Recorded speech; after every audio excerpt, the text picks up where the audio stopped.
Yeah, let me explain to you something. Again, this might be news to many people out there. Bull markets are good. Bear markets are great. What are you talking about, Markowski? Well, anyway, let's go back a little bit. I've been reading the Wall Street Journal for over 3 decades. Every day. Every day I read the journal, and I was none too happy when the Murdochs bought the paper, and it hasn't been the same since, and it's gone downhill in many areas. And one of the areas it's really bad is on their financial advice, financial planning columns out there. You take a look, and it's funny. I get a kick out of you see the people that are writing these columns. You look at their bio; they have no business at all writing about financial planning and money issues. In fact, I have no idea how I even got the job. And I can go back to the days. I mean, I'm Jonathan Clements way back. They had unbelievable writers on these topics, gave great advice to investors and what they should do. And I'm bringing this up today, and I want to talk about bull markets being good and bear markets being great. Because again, you get this is the Streetwise, what's they call it? It's a column in the Wall Street Journal, Finance Streetwise. Stocks are forever. That doesn't mean now is the time to buy.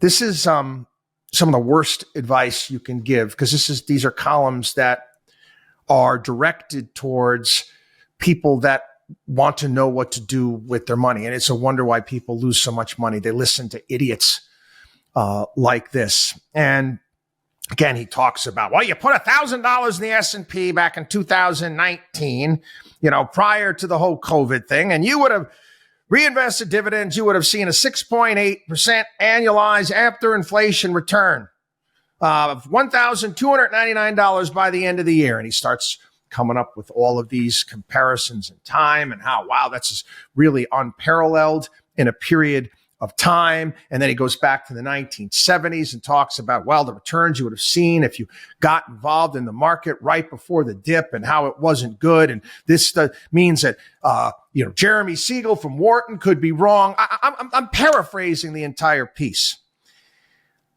but he doesn't get it. This is some of the worst advice you can give. Who all of a sudden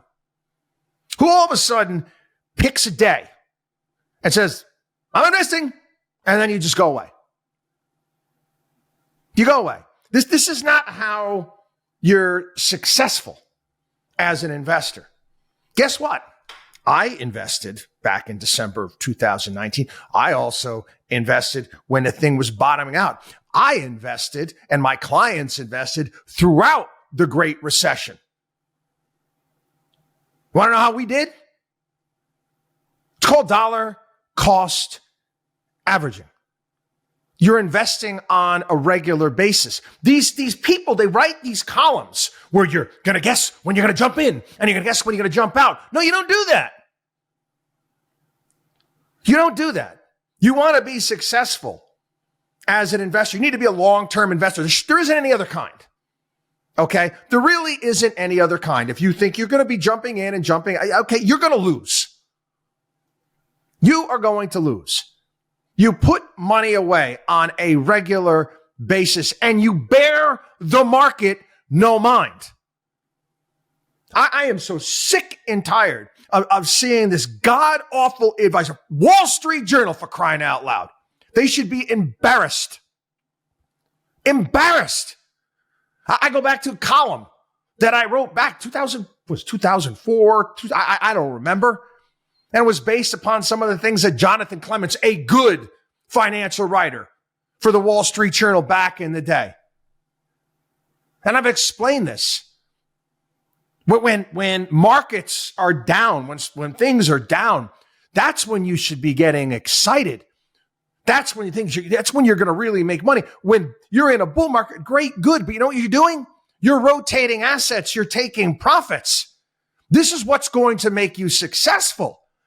But I guarantee you this, what's not going to make you successful? Listening to the yahoos on TV and these idiots in the Wall Street Journal. WatchDog and WallStreet.com. WatchDog.com.